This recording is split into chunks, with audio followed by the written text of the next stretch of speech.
Group and Deputy Coordinator of the Next Generation Global Health Security Network. I have focused my career on biosecurity and biorisk management, and I'm interested in countering biothreats in all the different ways we can address them, bridging the gap between science and diplomacy, developing new tools for biorisk assessment, thinking about implications that emerging technologies have for the proliferation, development, and use of biological weapons, and empowering the next generation behind us to pursue this career path and be interested in biosecurity. So that's why I'm watching this year's Doomsday Clock announcement. Hello, my name is Archbishop John Wester, Archbishop of Santa Fe, New Mexico, and I'm speaking to you from the Archdiocese. Recently, I published a pastoral letter, Living in the Light of Christ's Peace, a conversation toward nuclear disarmament. Some have told me that it's naive to think that we can live without nuclear weapons. I'm convinced it's far more naive to think we can live with nuclear weapons. And that's why I'm watching this year's Doomsday Clock announcement. I'm S.J. Beard. I'm an academic program manager at the Center for the Study of Existential Risk.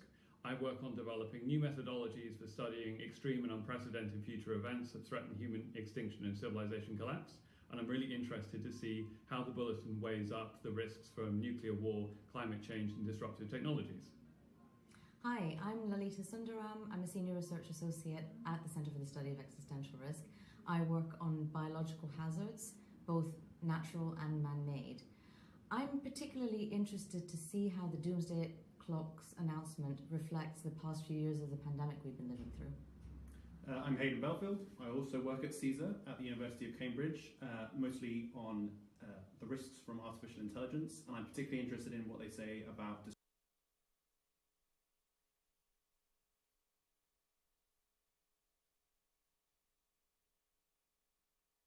disruptive technologies. And that's why we'll be watching this year's Doomsday Clock update. Hi, my name is Camelia Forbes, and I'm a second-year master's student and president of the student body here at the University of Chicago Harris School of Public Policy. As part of my program, I am pursuing a certificate in global conflict, which emphasizes the need for peace and coalition building among nations. As nuclear war becomes a constant threat and conflict, especially in the growing war between Russia and Ukraine, the further we move away from midnight, the closer we as society can move towards more safer and sustainable methods. This is why I'll be watching the Doomsday announcement. Hello everyone, I'm Mitzi Jonelle Tan, a climate justice activist from the Philippines with Youth Advocates for Climate Action Philippines, or YACA. And my country is one of the most vulnerable in the world to the climate crisis, yet we barely contribute to it. We're not able to adapt, transition to a renewable energy system, or manage the loss and damages that we have because of the historical and ongoing overexploitation of our country and the global south by the global north. We need systemic change, and we can only achieve that through collective action. And that is why I'm watching this year's Doomsday Clock announcement. Hello, my name is Polina Sinavets. I'm the head of Odessa Center for Non-Proliferation. I'm studying nuclear deterrence, which has become highly relevant due to Russia's war against Ukraine. This is why I'm watching the Doomsday Clock announcement. Thank you.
morning.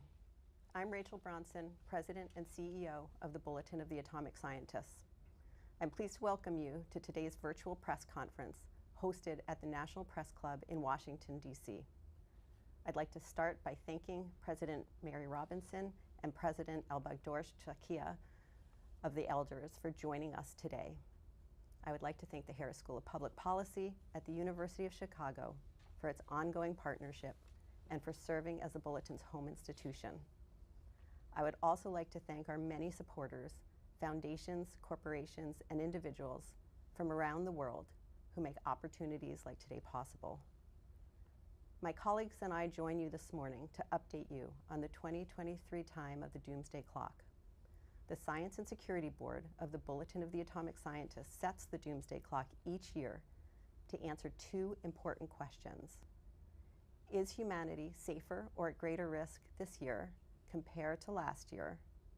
And is humanity safer or at greater risk this year compared to the more than 75 years we have been asking the question? The time on the Doomsday Clock represents the judgment of leading science and security experts about the threat to human existence, with a focus on man-made threats, nuclear risk, climate change, and new disruptive technologies, including biotechnologies. We at the Bulletin believe that because humans created these threats, we can reduce them. But doing so is not easy, nor has it ever been. And it requires serious work and global engagement at all levels of society.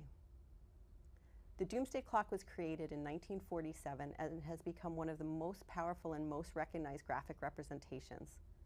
Since its inception, the Bulletin's Doomsday Clock has been set closer and farther away from midnight. In 2020, we set the clock the closest it has ever been to midnight at 100 seconds. It has been set as far away as 17 minutes to midnight at the end of the Cold War.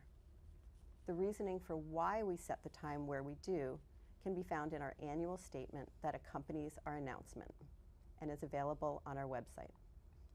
Today, the Bulletin of the Atomic Scientists is releasing its 2023 statement, which will be available shortly at thebulletin.org. Following the announcement of the time, we will proceed to hear from experts and world leaders about why we set the time where we did and what we can do about it.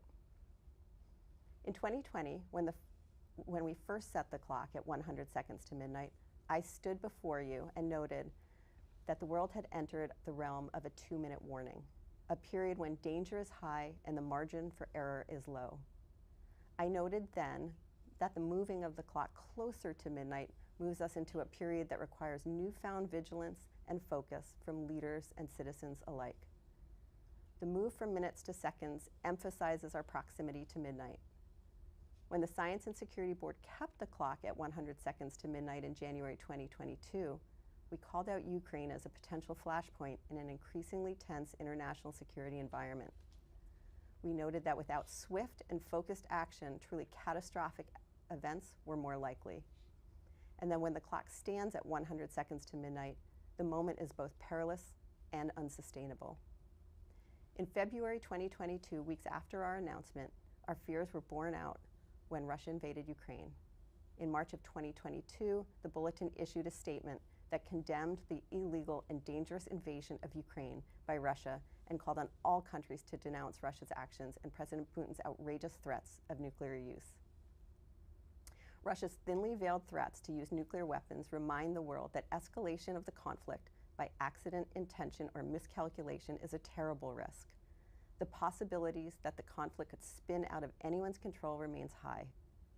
As UN Secretary General Antonio Guterres warned this past August, the world has entered a time of nuclear danger not seen since the height of the Cold War. The war's effects also undermine global efforts to combat climate change as countries dependent on Russian oil and gas have expanded investment in natural gas, and Russia's false accusations that Ukraine planned to use radiological dispersal devices, chemical weapons, and biological weapons take on a new meaning as well. The continuing stream of disinformation about bioweapons laboratories in Ukraine raises concerns that Russia itself may be thinking of deploying such weapons. There is no clear path for forging a just peace that discourages future aggression under the shadow of nuclear threat. The U.S. government, its NATO allies, and Ukraine have a multitude of channels for dialogue. We urge leaders to explore all of them to their fullest ability. With this in mind, we are releasing today's statement in English, Russian, and Ukrainian. It is the first time we have done this, and we hope it garners the attention it deserves in the capitals most affected. Joining us to reveal the 2023 time on the Doomsday Clock are Siegfried Hecker, Chair of the Bulletin's Board of Sponsors, Director Emeritus of the Los Alamos National Laboratory, and a Professor of Practice at Texas A&M University and the Middlebury Institute of International Studies at Monterey. Daniel Holtz, Co-Chair of the Science and Security Board and a Professor in the Department of Physics and Astronomy and Astrophysics at the University of Chicago. Sharon Squassoni, Co-Chair of the Bulletin Science and Security Board, Research Professor at the Institute for International Science and Technology Policy at the Elliott School of International Affairs at the George Washington University. Mary Robinson, Chair of the Elders and former President of Ireland. Elbegdor Tsakia, Member of the Elders and former Prime Minister and President of Mongolia. Today, the members of the Science and Security Board move the hands of the Doomsday Clock forward, largely, though not exclusively, because of the mounting dangers in the war in Ukraine. We move the clock forward the closest it has ever been to midnight. It is now 90 seconds to midnight.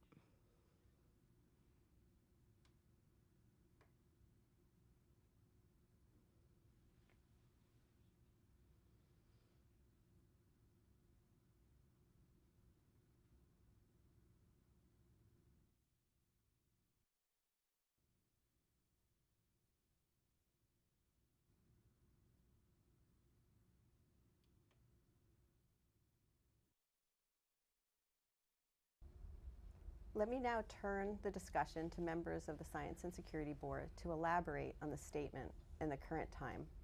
I'm pleased to welcome members of the Science and Security Board, Steve Fetter, the Associate Provost, Dean of the Graduate School, and Professor of Public Policy at the University of Maryland. Steve is a recognized expert in nuclear risk and advanced technologies. Suzette McKinney, a Principal and Director of Life Sciences for Sterling Bay and a leading practitioner and expert in emergency preparedness in urban settings.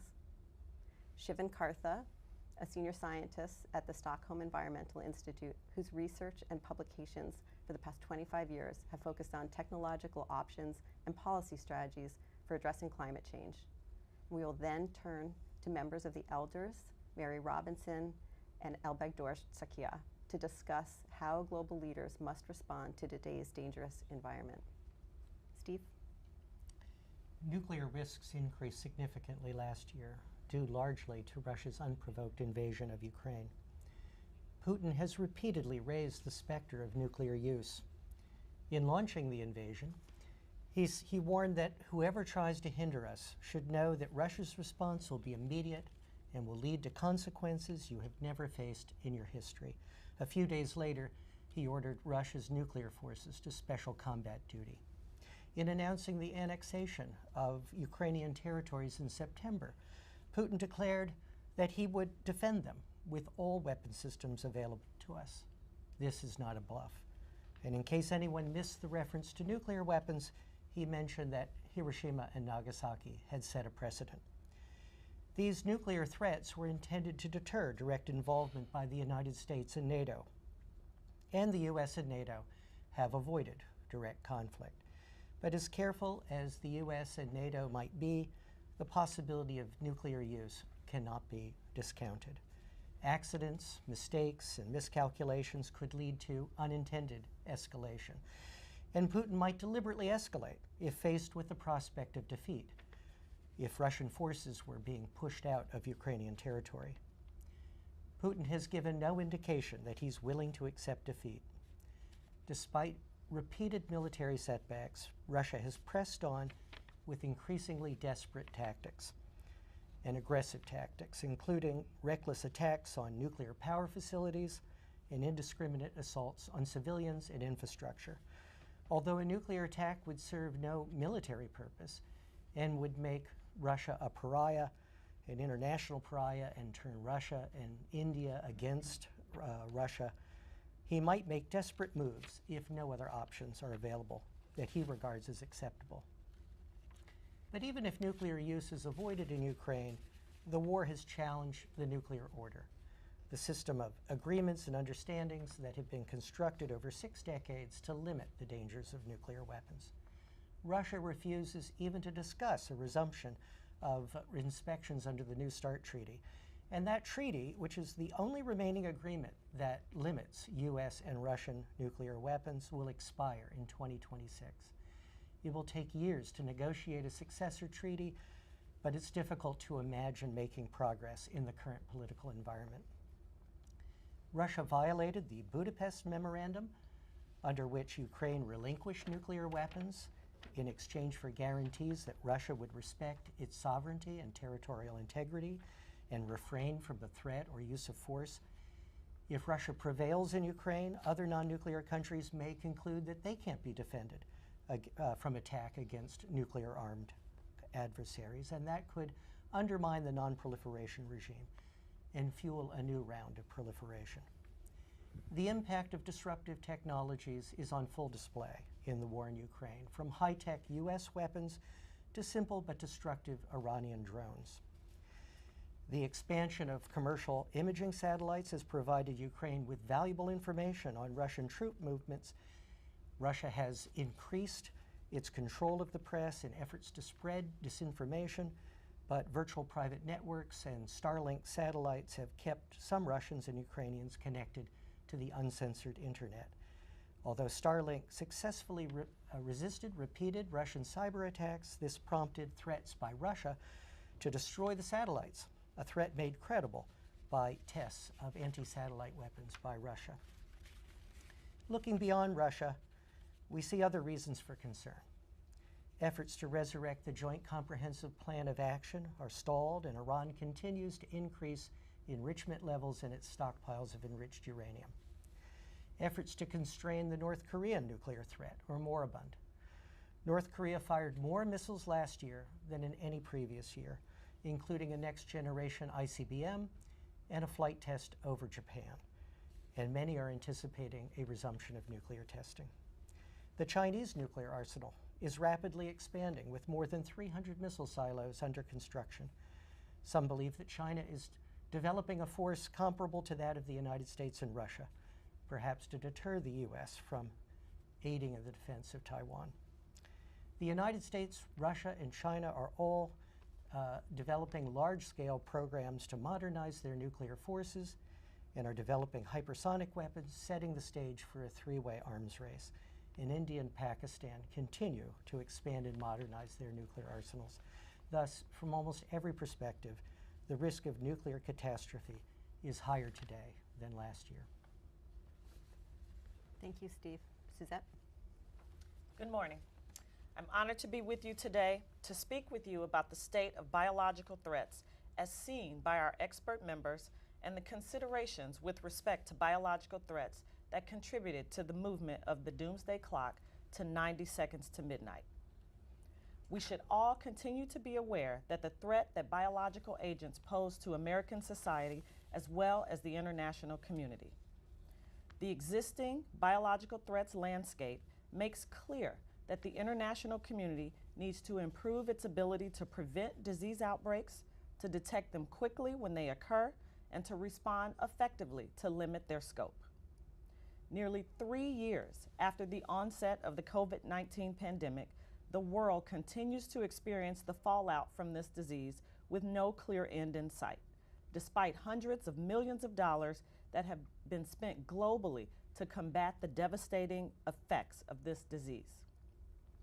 Events like COVID-19 can no longer be considered rare, once-in-a-century occurrences. The total number and diversity of infectious disease outbreaks has increased significantly over the last 40 years, with more than half caused by zoonotic diseases. That is, disease originating in animals and transmitted to humans. As such, Zoonoses put the human population at significant risk for pandemics, and the world's ability to predict which of these viruses and microbes are most likely to cause human disease is woefully inadequate. We live in a time of revolutionary advances in the life sciences and associated technologies. Researchers can engineer living things to acquire new traits with increasing ease and reliability, especially viruses that can be synthesized de novo in the laboratory. Laboratory accidents, which continue to occur frequently, also pose a significant risk. The opportunity for human error, coupled with issues with comprehensive governmental oversight and confusion about lab safety requirements, escalate these risks. Oversight regimes, strategies for risk assessment and risk mitigation, and the establishment of agreed upon norms for scientific pursuit lag further and further behind as biological science and technology advance faster and faster.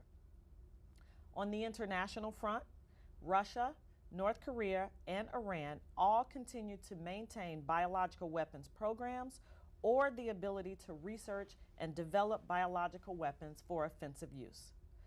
The risk that Russia will deploy biological weapons against Ukraine continues to escalate as conditions there become more and more chaotic. This is undoubtedly an existential threat to humanity. No matter the potential source, whether natural, accidental, or intentional, there are steps that national leaders can take to reduce catastrophic biological risks.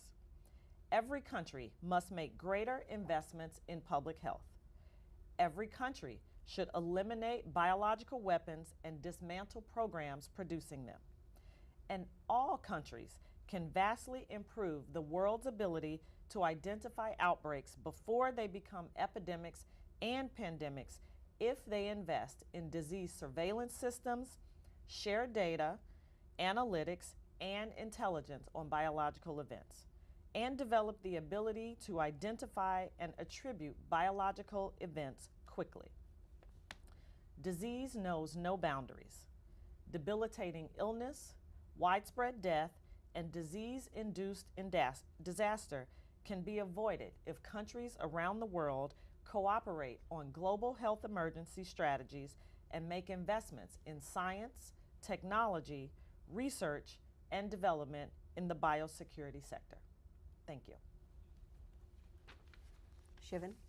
Thank you, Rachel. Dealing with climate change calls for faith in the notion of global cooperation and in those institutions of multilateral governance that are meant to bring countries together. The invasion of Ukraine, as any war does, has opened up a geopolitical fissure, weakening the global will to cooperate and undermining confidence in the durability or even the feasibility of the broad-based multilateral cooperation that climate change demands. Russia is only second to the United States in global production of both oil and gas.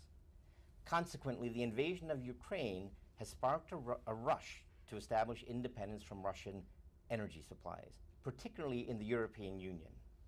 From the standpoint of climate change, this has contributed to two countervailing dynamics. First, the elevated energy prices have spurred investment in renewables and motivated countries to put policies in place to support renewables. The International Energy Agency now projects that wind and solar energy will approach 20% of global power generation 5 years from now, with China installing nearly half of that new renewable capacity. At the same time, however, high natural gas prices have driven a frenzied push to develop new natural gas supplies, spurring investment in new gas production and export infrastructure in the United States, the EU, Africa, and elsewhere, largely financed by major oil and gas transnationals and investment firms. This private capital continues to flow into developing new fossil fuel resources, even while public finance is facing rising pressure to pull out. The high gas prices have also pushed an immediate term shift to coal in power plants, leading this past year to be a record high for global coal consumption. Notwithstanding these two pressures, both of which should in principle reduce demand for Russian gas, Russia was on course in 2022 to earn considerably more than the previous year from its oil and gas exports, largely owing to European demand. As a consequence of this, global carbon dioxide emissions from burning fossil fuels, after having rebounded from the COVID economic decline to an all-time high in 2021, continued to rise in 2022 and hit another record high. A decline in Chinese emissions was overshadowed by a rise in the US, in India, and elsewhere. With emissions still rising, weather extremes continue and were even more clearly attributable to climate change. Countries of West Africa experienced floods that were among the most lethal in their histories, owing to a rainfall event that was 80 times more likely to occur because of climate change. Extreme temperatures in Central Europe, North America, China, and other regions of the Northern Hemisphere last summer caused water shortages and soil drought conditions that led in turn to poor harvests, further undermining food security at a time when the Ukraine conflict has already driven food price increases. Pakistan faced this year's most dramatic sign of our increasingly volatile climate: intense floods due to what was called a monsoon on steroids that inundated 1/3 of the country. The flooding was described as the worst in the country's history, affecting 33 million people directly and unleashing cascading effects, including a major crop failure, an epidemic of waterborne diseases, and the destruction of infrastructure, homes, livestock, and livelihoods. Against the backdrop of this year's climate-related tragedies, the UN climate regime took a promising step forward at its annual negotiations in Sharm el-Sheikh, Egypt. The parties at the UN Climate Conference reached a compromise agreement to create a fund to support poor and vulnerable countries in addressing the mounting toll from climate change. To reach the intended goal, the cooperation that led to this agreement needs to continue in the coming year, when countries take up the question of actually contributing money to the fund.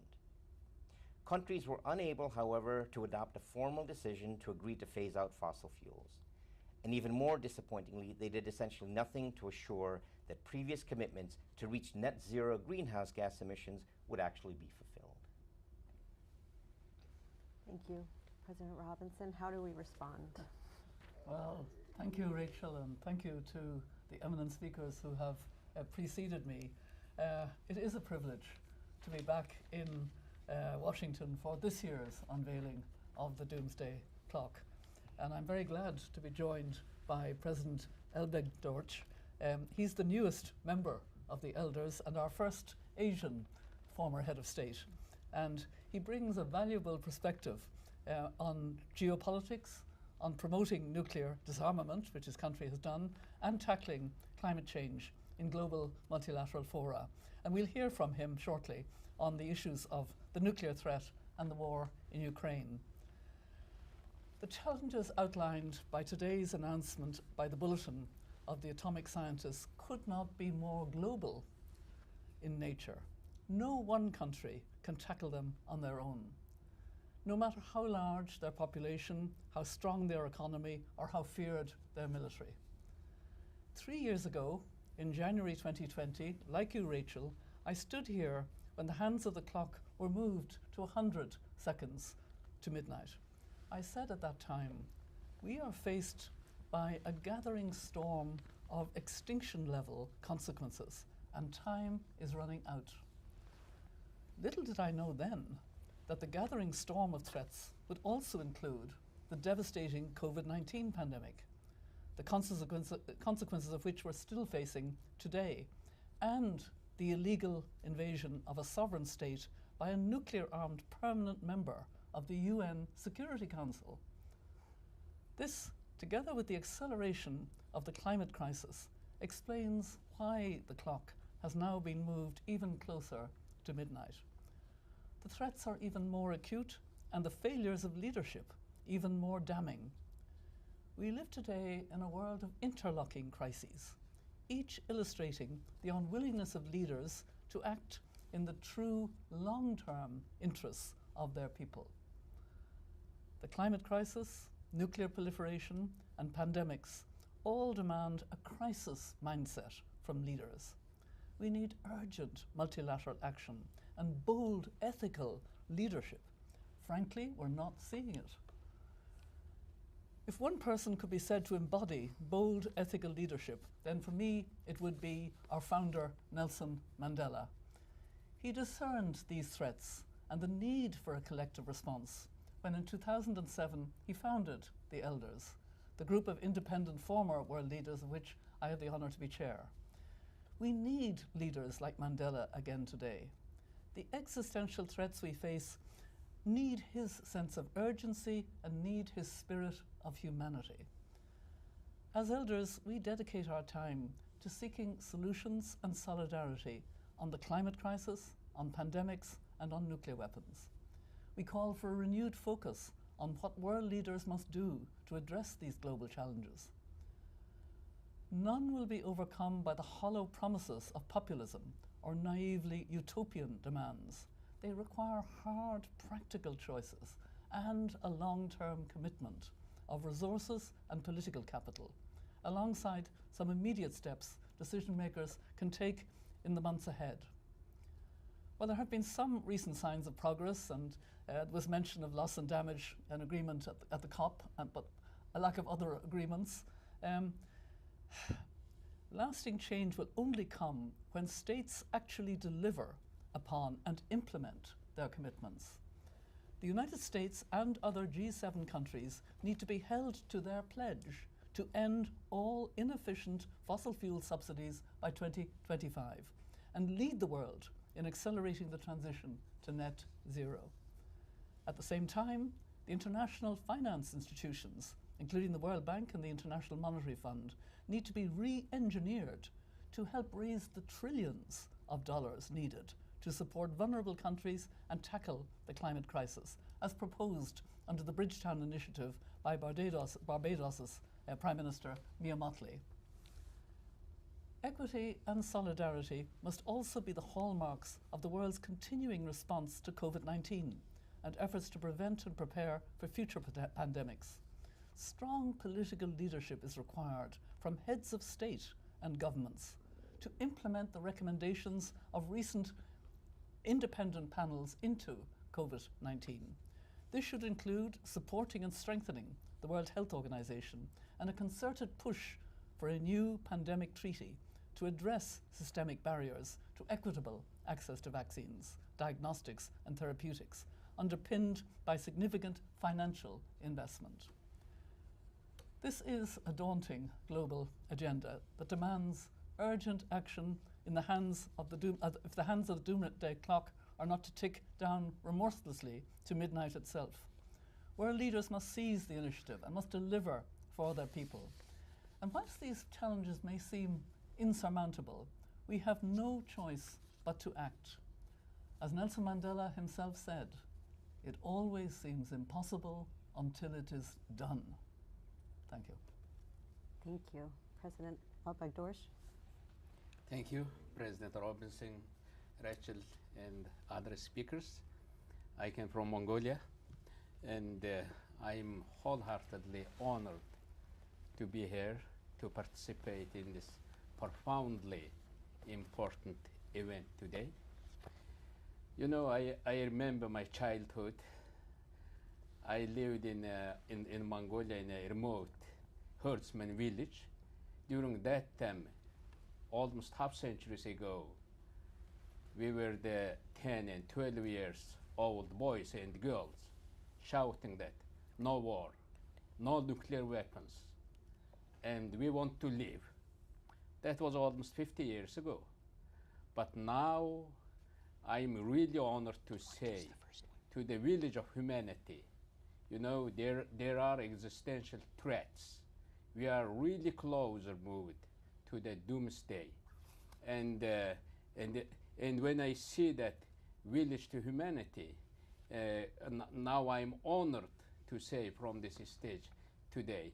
And also these existential threats outlined today should be a cause for alarm for every citizen on earth. And even more alarming is the continued failure of decision makers to rise to the challenge despite urgent warnings they hear year after year. Also, I would like to remind here one story from our human history.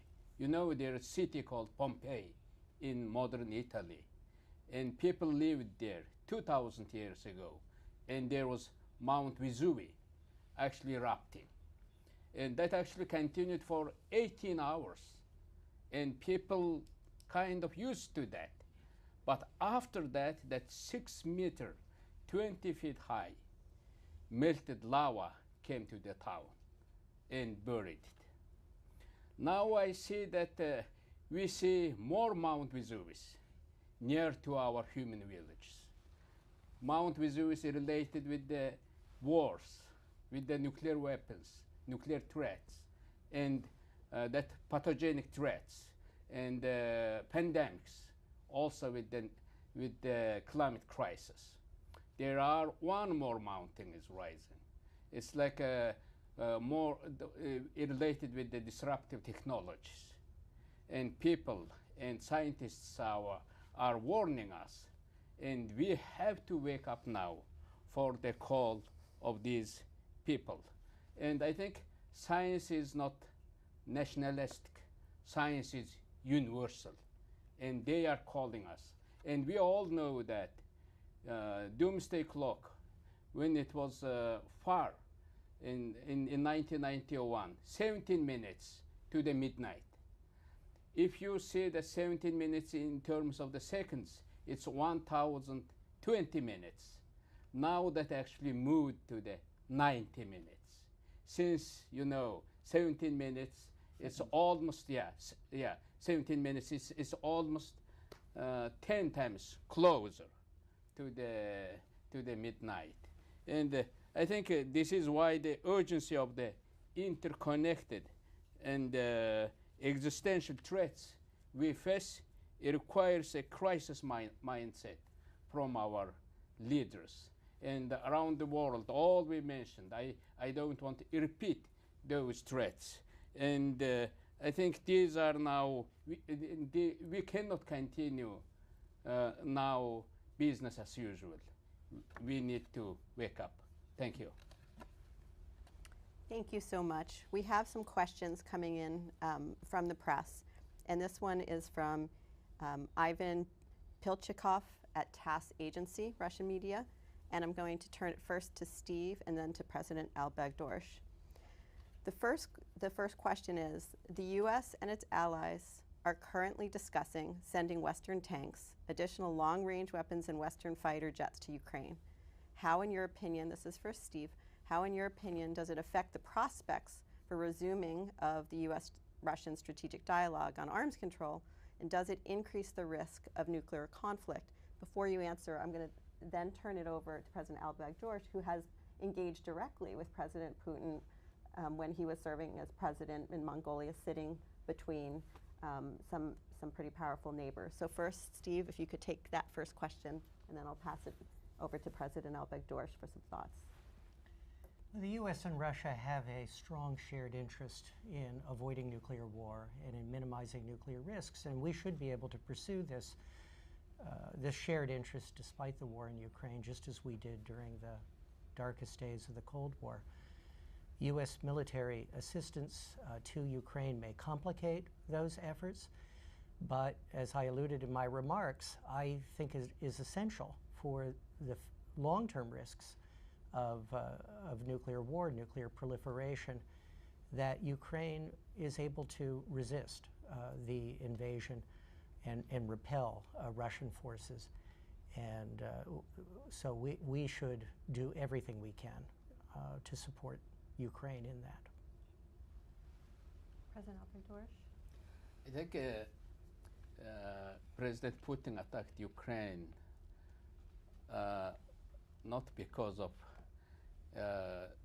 his reasoning today he's talking about, and he actually attacked Ukraine.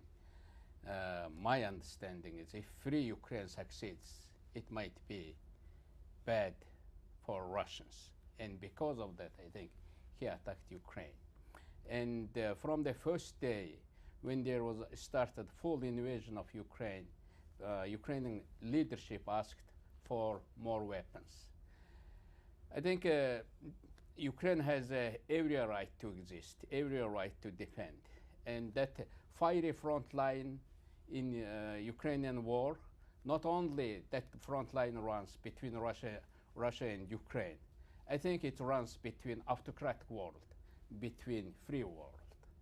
And Ukrainians are not only defending their territory, I think they are defending world security, global quest for freedom. And when Western allies give them more weapons to Ukraine, there seems more succeeding. When there are more tanks, when you give more javelins against tanks, they are succeeding. If you, when you give the more aircraft, anti-aircraft weapons, there are no longer, you see no longer the fighter jets or attacking helicopters. But now that entrenched,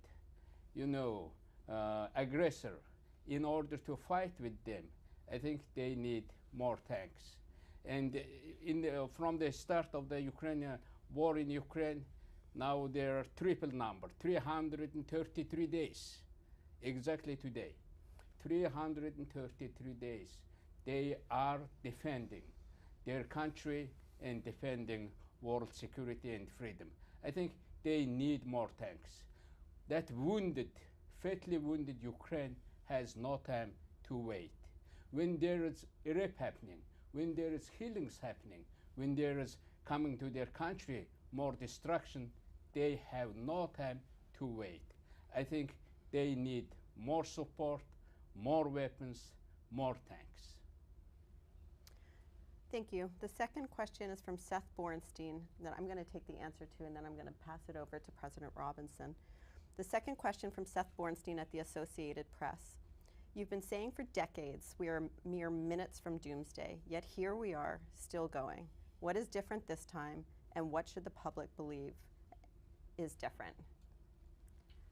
The point of the clock is to assess where humanity is, whether we're safer or at greater risk. And as we move the clock closer to midnight, we are sending a message that the situation is becoming more urgent. We need to spend more attention, that crises are more likely to happen and have broader consequences and longer standing effects.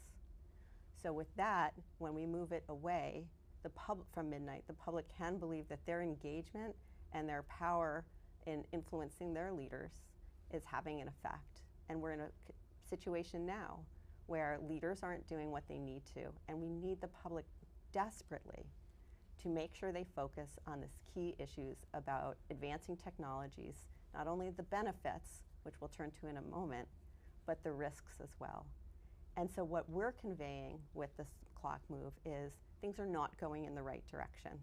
And they haven't been going in the right direction, and those out who are listening say, like, it doesn't feel safer today. They're not alone. We're very concerned about this. So no one can do this alone, but everyone can do something.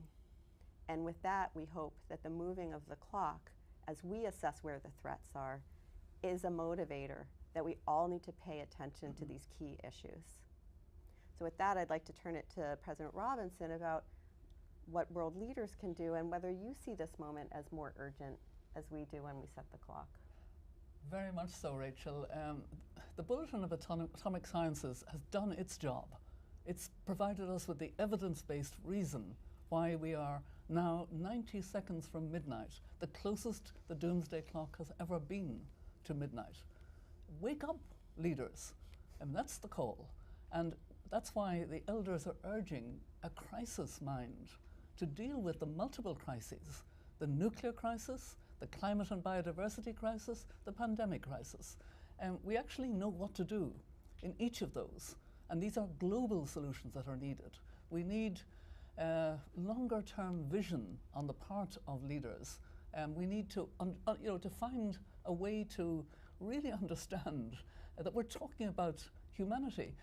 In many ways, these years leading up to 2030 from a climate and biodiversity perspective are probably the most important years in human history, because either we will do what the scientists are telling us to do, or we will condemn future generations to a terrible world. I mean, it's unbelievable that we would do that. During COVID, we listened to medical experts. Countries knew that unless they listened to the I can't even pronounce the word, never mind, listened to the medical experts and had the vaccines roll out, etc., that we were in real danger. Why can't we listen now just as well to the scientists who are telling us in unequivocal terms how serious it is? Leaders, wake up. This is your responsibility. This is on your watch.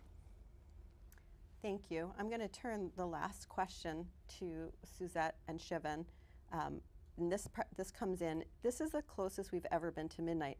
But are there any bright spots that you want to highlight? Any areas of hope? Let me go to Shivan. I'll go to you first, and then Suzette, you can take us home. One thing that's happened that we can definitely take some heart in is that there has been tremendous expansion in innovation around renewable energy and in deployment and in policies that will support the further expansion of renewable energy. And renewable energy is set to be the largest group of energy sources in the fairly near future, in the next 5 years or so, and that's compared to coal, which has been dominant source of electrical power. So that's definitely something to take heart in. A second thing to take heart in is that, like various other problems, climate change is in some ways a generational problem.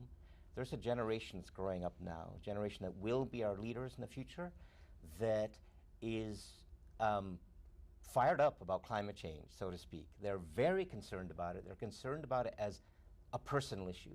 We, our generation, has been talking about climate change as a problem for future generations.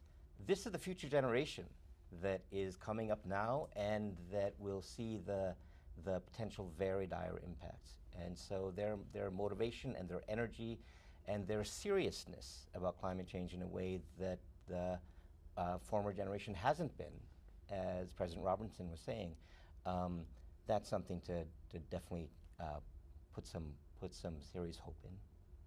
Dr. McKinney? Thank you, Rachel. I would say there are a number of bright spots in areas that give us hope.